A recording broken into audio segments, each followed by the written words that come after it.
Hello friends, happy Straturday. Psyberry here with another Darkest Dungeon How to Use guide.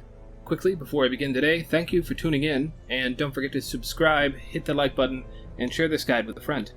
Those are all immensely helpful, and I appreciate it. Alright, let's get down to business. Today, we're going to take a deep dive into how to play the Commandant. The Commandant was released on April 30th of this year, 2021, and last updated May 22nd of 2021. The canon name is Kodlinski,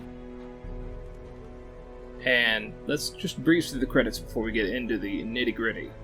Turk MC did the concept, art, and the design, and the sounds. Cryptics and Void Slime each did the coding. 54NBB did the animation.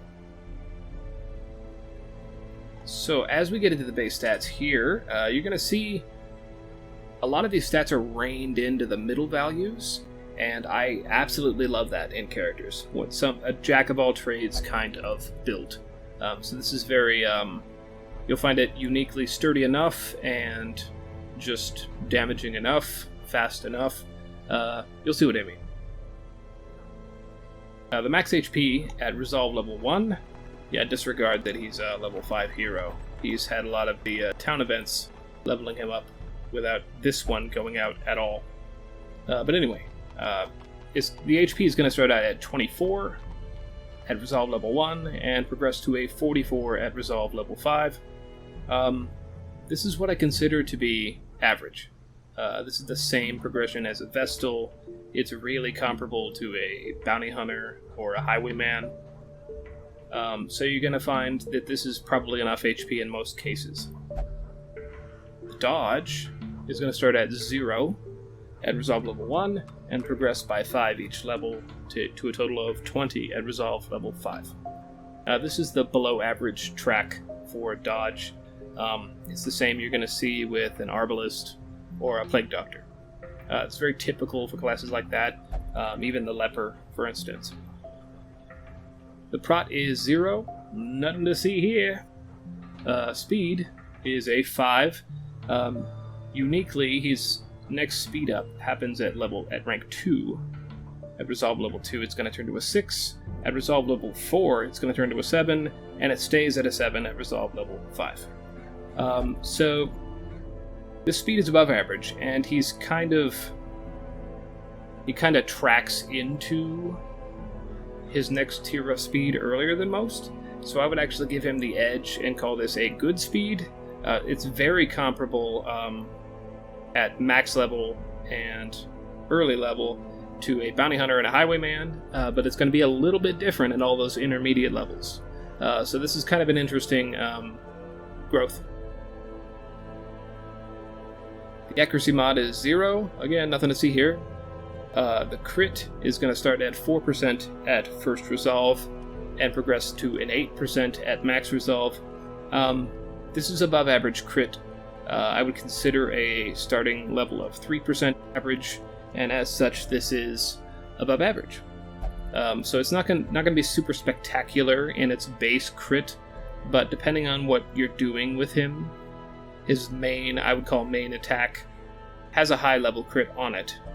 So, depending on what you're doing, you're going to get a ton of crits. And finally, the damage is a 4 to 7 at first resolve, and it progresses to a 7 to 13 at max resolve.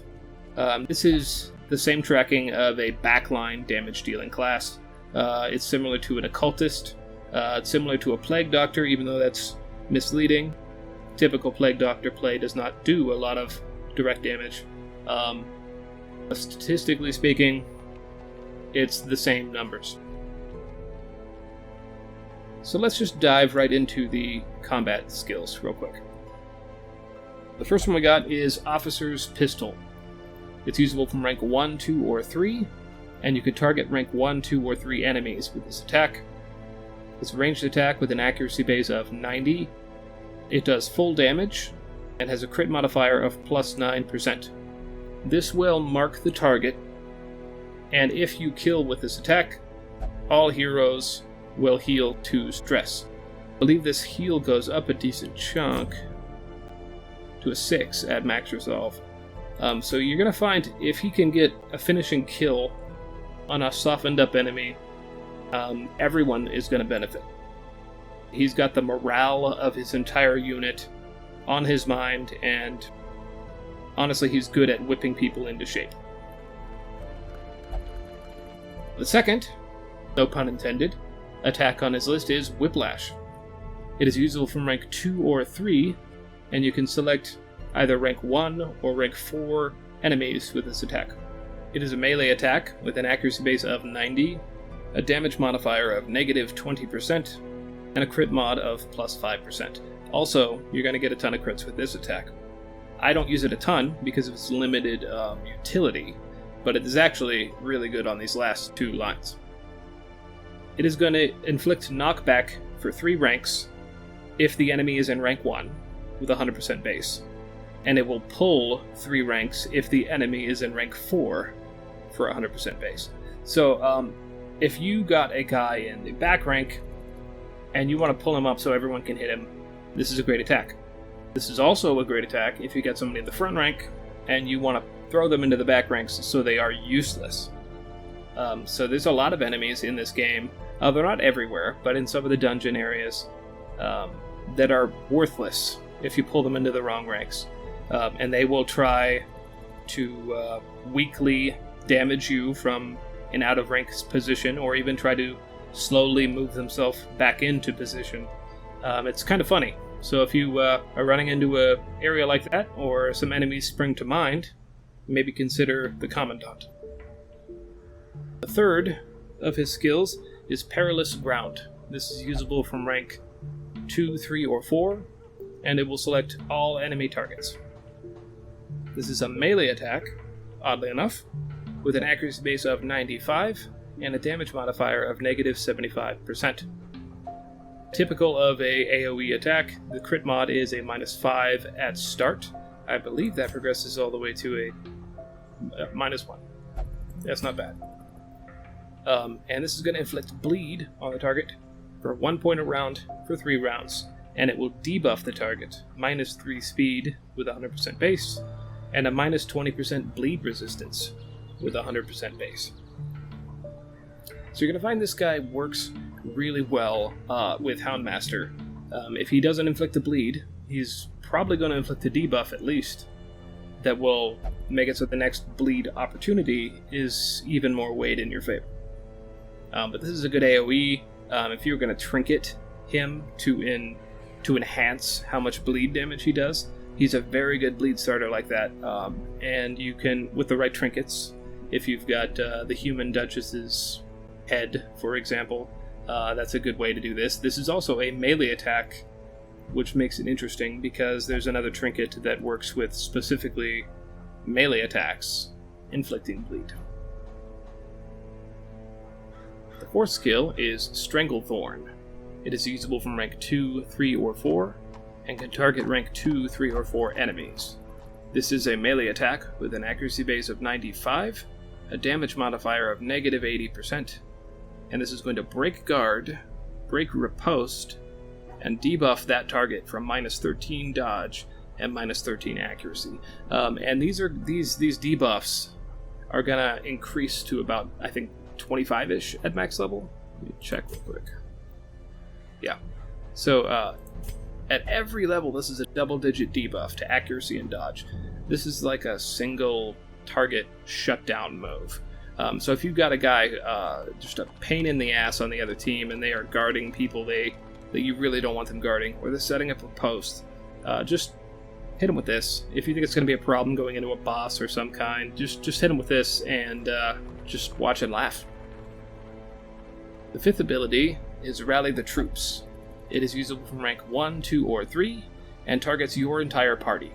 This is going to clear stun and buff your entire party for 13% damage and +1 to speed. These buffs at max level are going to be +25% damage and +3 speed to the entire party. So this is actually really good buff, and it's notably, we'll get into this later, a friendly skill, which makes it very useful and utility for certain measures, and clearing stuns is huge. The 6th ability is Iron Embrace. This is usable twice per battle, and you can use it from any rank and on any ranked ally. You buff the target for 50% damage reflection. I believe this gets up to 70% at max level. And you give them a straight up +1 to their damage, or a +3, I think, at max level. Let's check those values real quick. Yeah.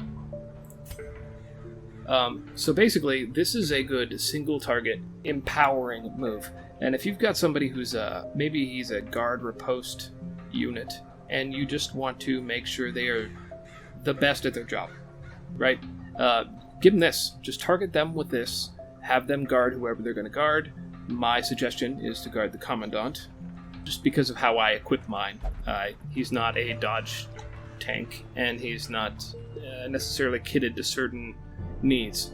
So his dodge is not the greatest. So I would just say hook him up with a riposte tank and guard the Commandant. And the 7th ability is On My Target. Now this is an interesting one. It's kind of a multiple turn proposition. This is usable from rank 1, 2, 3, or 4, and will target the entire enemy line. The first time you select this move, on turn 1, you're going to activate Prepare to Fire. It has an accuracy base of 100, and by default does no damage. This will de-stealth any stealthed enemies that it targets, and then your second turn comes up, you will have every other thing on your kit except for On My Target selectable. And then after that turn, it will trigger Fire Bombardment. So the next time his turn comes up, it will proc that. On that next turn, when you fire Bombardment, by default, it's going to have an accuracy base of 0 to 4 at high level, and it's going to do plus 50% damage. So 150% damage to every target. Okay, and then it's going to have bonus accuracy against marked targets.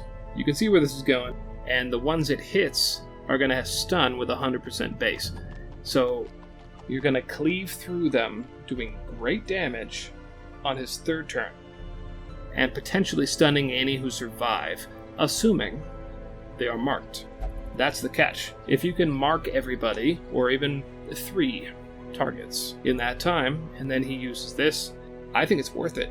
So the way it's going to go is you're going to get the On My Target round, you're going to de-stealth people, and then you're going to hit with the second round, you'll have any of your skills selectable, and on his third round, he will have Fire and Bombardment ready, and he will cleave through everybody, and then you're going to get a free bonus turn.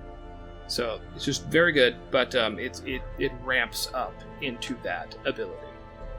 You can get a lot of use out of this guy if you put him with a party member who can give him an extra turn on either round 1 or 2. That is going to severely speed up his On My Target progression. Alright, so let's breeze through the camping skills real quick. He's going to have Generic Encourage, Wound Care, and Pep Talk. And his first unique camping skill is Back to the Front, which is totally a Metallica lyric. Thanks for that, by the way. It is a time cost 3 camping skill. You're going to select a companion. If they are afflicted, they're going to recover 100 stress. And they're going to receive, regardless, 25% less stress for the next 4 battles. But also, they're going to take 100% less stress heal for those 4 battles. So this is kind of him playing his last cards, trying to snap a soldier on these front lines back into the proper mind space to be at war. He can recognize they're not in it, they're checked out, their mind is f***ing with them. Look, if you don't want to die, focus. It's a little morbid, and it's exactly the right tone for this game, and I kind of love what it mechanically does. The second camping skill is Rapid Dominance Doctrine. It is a time cost 3 camping skill, and it affects the whole party. You're going to receive plus 4 speed on the first round for the next 4 battles, and plus 10% crit on the first round for 4 battles. I think what I like about this move the most is that it's all about preparedness. honestly. And it's about acting first on round 1, taking the momentum early, and never letting up. And the fact that it applies to the entire party means it's not going to throw off your turn calculations. If you are speed gating your characters into guaranteed turn order, this is not going to fuck that up at all. It's going to add 4 across the board and just give you the edge against the enemy. The third unique camping skill is Attrition Doctrine. This is a time cost 3 ability, and it targets the whole party. They are going to receive a minus 10% to stress received for the next 6 battles, and a plus 10% healing received for the next 6 battles, and they're going to gain plus 10% prot for the next 6 battles. This is if you see a long and weary road where you're going to need a lot of healing, or you're going to take a lot of stress, or you just need to beef up. This is a good way to kind of prepare for the long haul in a long dungeon. So you can see he's already got some stuff in his kit that is tailored to camping early and reaping the rewards. And his fourth camping skill is Logistical Preparation. This is the time cost 4 class skill, and he's going to produce food and supplies with this. He's going to produce 6 food, 1 shovel, and 3 torches when he uses this. So it's like he's getting an air supply drop, and I kind of love it. It's it takes me out of the immersion just a little bit, but it's also like fantastic, and it's very themed to a commander on a battlefield. So this is it's just uniquely great. I love it. Anyway, let's see, what do I need to go over? Crit effect.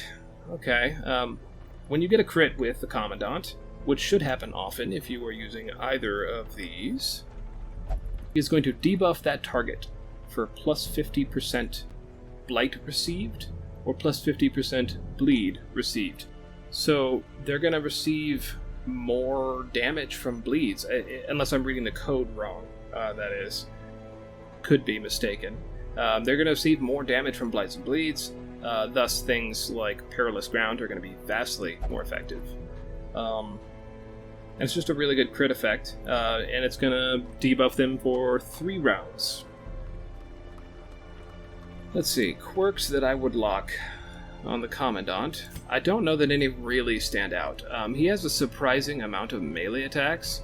I kind of assumed he'd be a lot of ranged, but he's really only got the 1 ranged attack that I use a ton, so I do think that is my lean.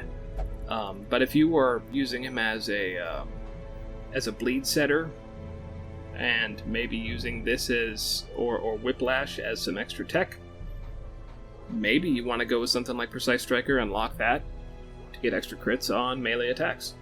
But I think what I would do is, if you're not planning on running the Commandant with like a guard tank, probably shore up his defenses a little bit. I don't know if I would go as far as buffing his dodge. I would probably go the prot direction with him. Seeing as he starts out with a 0 and he has that slower progression, the below average dodge, I would probably lean in the prot direction, if I'm being honest. But if there's a party buff to dodge at all, or a way another character can give him a buff to that, then maybe lock a dodge quirk or 2 on him. Anything that's going to give him, the edge. So real quick, I hope I still have it on the right section. Look at his trinkets. Perfect. Alright, the first one we're going to look at here is the Crystalline Trinket Incomprehensible Battle Plan. This is going to give your party a plus 50% scouting chance when in dungeons, and it's going to really fuck with his tactics in combat. When you attack, you are going to hit a random target 100% of the time. Now, when I say random target, it's going to attribute that to your skill. So whatever target is available on that skill is an option for that random targeting. So Officer's Pistol here can't target rank 4. That random target will never hit a rank 4. So keep that in mind. The other things it's going to do is 100% random friendly target chance. So when you use a friendly skill, it's going to target a random friend, which is kind of fun. And every time you use a friendly skill, you are going to shuffle the Commandant. And every time your attacks hit, you are going to shuffle the Commandant. He's surprisingly versatile in a lot of ranks, so that part isn't all that bad. I worry that the friendly target chance actually is the worst thing. Because if you were, well, specifically, if you were running out with Iron Embrace, that's going to cause some issues. Because you're not going to be able to land that on the people who will truly appreciate it. The second we're going to go over here is the Bunker Buster Shell. This is the very rare trinket, and it's going to remove 4 of your speed. But in exchange, when your attacks hit, you're going to debuff that target from minus 20% prot with 140% base. So this is this trinket is balanced for endgame play. So if you run into it in the early game, this is a very strong debuff attached to every attack you have. So if you're going to hit with an AoE bleed, you can also attach this and give them a negative 20% prot debuff. Now all of a sudden, running into the wield where prot is crazy or wherever you're going, now all of your guys can do pretty much full damage from the get-go. It's kind of an interesting move, and I kind of love it. The next trinket we're going to go over is the Chemical Shells Uncommon Trinket. When you use On My Target, this is going to change it drastically. So when you use On My Target, it's going to nerf the damage by minus 33%. This is not going to change the first use, but on the second use, it will, instead of being plus 50% damage, it'll be like plus, 17% damage. So it's still tough. It's still a good hit. And On My Target is going to afflict it with Blight with 140% base, 3 points a round for 3 rounds. I don't know if this is going to inflict Blight on both uses of On My Target, or just that second, or just the first. It's a little unclear, I haven't tested it. But it has a lot of potential, and I'm very tempted every time I take him out for a spin. The next one we're going to go over here, and the last one until we get to what's currently equipped, is the Commissar's Pistol. This is going to do 50% bonus damage if the target's HP is below 50%. Keep in mind, when you're using Officer's Pistol, the move, which seems to be what this is themed to buff, when you get a kill, you are going to stress heal your party. So getting this extra potent damage when their HP is low is exactly what you want in that situation. The other things here are Officer's Pistol is going to do 50% bonus stress relief skills, and Officer's Pistol is going to give him 50% less received from those. So he's going to be extra effective at stress healing his allies, but only normally effective stress healing himself. So that is it for these trinkets. To the current one we're going to take out on a mission here, we've got equipped the recruitment poster, the rare trinket. When you use the friendly skill with this trinket, it is going to stress heal that target for 5. So this is a pretty good, especially if you're going out with the idea of a group targeting friendly skill, because it is going to stress heal them for 5. On the downside, if the Commandant is hit, your allies are going to stress out for 5 with a 50% chance. So this is a little bit of rolling the dice, but honestly, if you're going out with a guard unit and you're guarding the Commandant, there is no risk here. And so I'm going to take him for a spin with the Houndmaster. I think they would really appreciate each other, so it should be a good match. And the other trinket we're going to go over real quick is the Flare Gun. It is the other common trinket. It's going to subtract 10 from your dodge, but On My Target is going to have a 20% chance to mark target.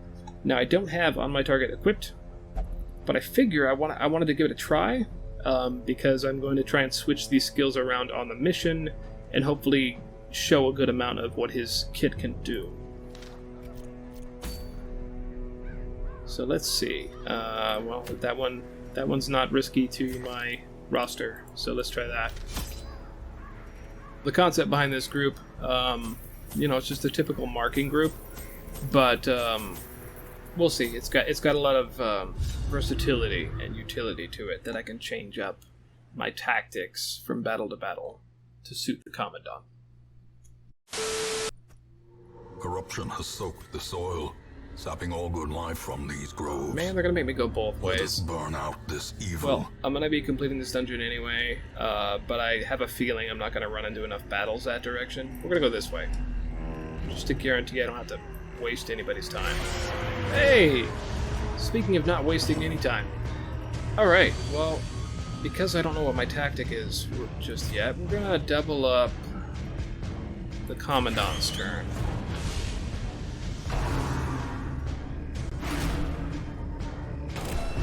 Okay, we got 3 cultists. Best way to take them down is just kill them in no particular way. Prioritizing this motherfucker.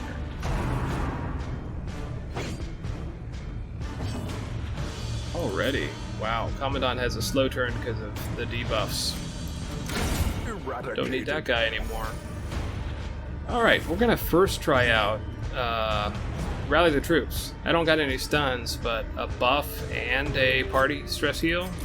Don't mind if I do. Hells yeah. Alright. Officer's Pistol does not have the best chance of killing. On a crit it will. Let's see if I can get a crit. I do not. Sad day. Alright, next turn it is. Let's leave somebody for him to kill. We are going to...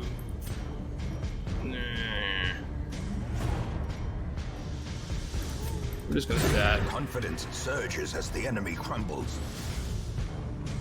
We don't need... Oh, good. His turn came up. Awesome. Let's get that stress heal, yo. Hells yeah.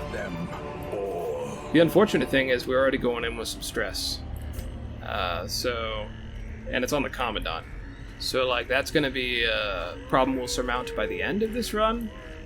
Maybe not even by the time I cut for the camera. Let's see. We are going to change tactic in battle number 2. Not considerably. I'm going to get rid of Stranglethorn for now. We're going to try on my target. Yeah, that should work. Hey, here comes another hall battle. Let's do this. I'm also... Should I double the turn? What is your actual speed value right now? It's a 3 because of the quirk. Slow draw, but it's only 3 on the first round. Your speed is a 13. I can make that work. Okay, so what we're going to do is we're going to set up a guard. We are going to alter stratagem and mark everybody. Oops. Selecting the wrong shit all over the place. We are going to, well, shoot that asshole real quick. We are going to try on my target. There's the 0 damage setup, and it did get a mark proc, that 20% mark, so that's not bad. Like, even without this, getting 1 mark out of it is gonna drastically affect your ability to mark everybody before his second turn. And that's exactly what you want. I'm gonna hit some bleeds, weaken some targets, so I've got a good chance of killing. And then honestly, I'm gonna double his turn. I don't see another way around it.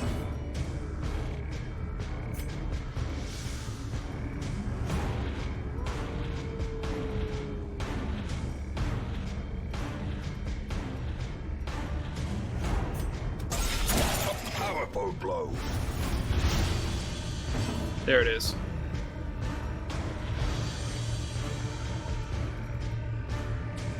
Alright, here's the actual on my target proc. Obliterated. Oh, that is fucking brutal. My god. Put him down. Stress heal everybody. Falls. Beautiful. Foolish horrors. Brought low and driven into the mud.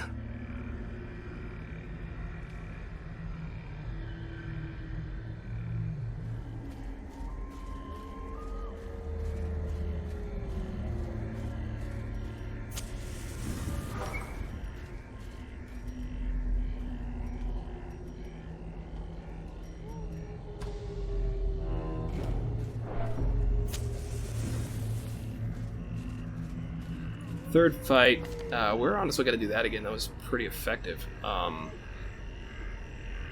We're going to bring... Nobody else really has stress damage. Yeah. So we're just going to bring Commandant here.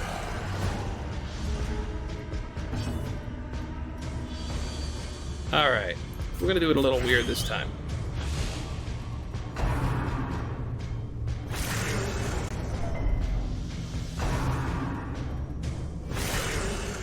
I'm gonna see if I can get it all to be in one turn.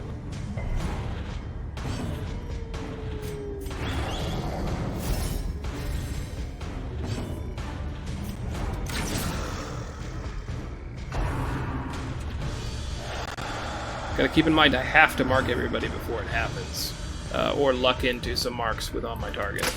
Precision and power. Okay, I got a mark. Second turn is going to be... Oh man, what am I gonna do? Let's just do that.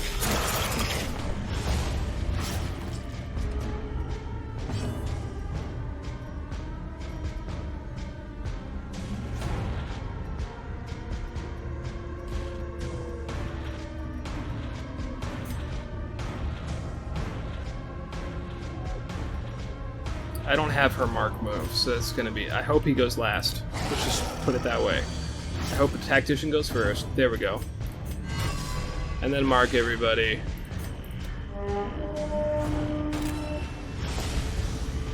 Wonky as fuck, but it works! Decimated. I love it. And I got the stun on that. My god.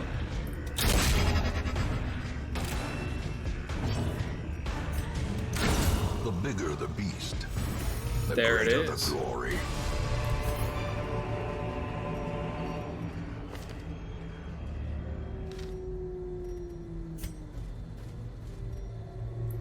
We're gonna do this so we don't have to turn around and walk backwards. We're gonna go one more. I was stuck on these moves and I didn't want to switch them up, but I'm gonna try and show everything. So we haven't shown. Honestly, it's just these three, and we're gonna bring that for coverage.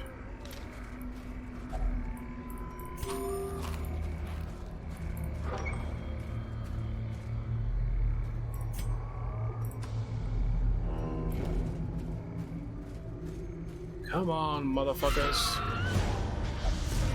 Alright, just maggots. Okay.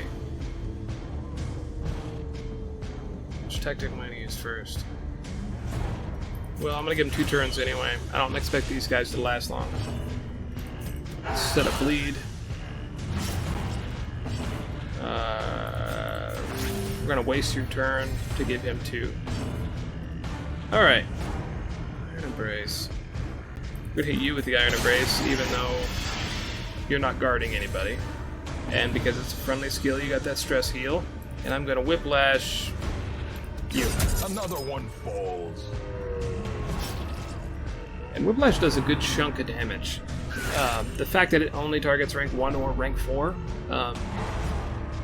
is a little weird, but it's got that versatility of basically taking that guy and putting him on the opposite end of the battlefield entirely, which I enjoy greatly. Okay, we're gonna honestly finish it up with him. The slow death. They're gonna die beforehand. Unforgiving. Alright, Stranglethorn on you. Your bleed will kill you. That debuff is so crippling. My god. Let's remove stun and stress heal our dear Arbalist. I love it. Begone. Begone, fiend. Game, set, and match. So if you're looking for a fun way to spice up promises success. like mark comps, and you kind of looking for a weird stress healer, this guy's got a ton of tech, and if you equip him to whatever niche you're looking to fill, he can do it, and I don't think there's a bad move on this list. But anyway, that's all the time I really got for today. Thanks for watching. Thanks for bearing with me. We're going to have another Let's Play coming up on Wednesday, and back to normal with Straturday guides come next week. Thanks for watching. Stay frosty.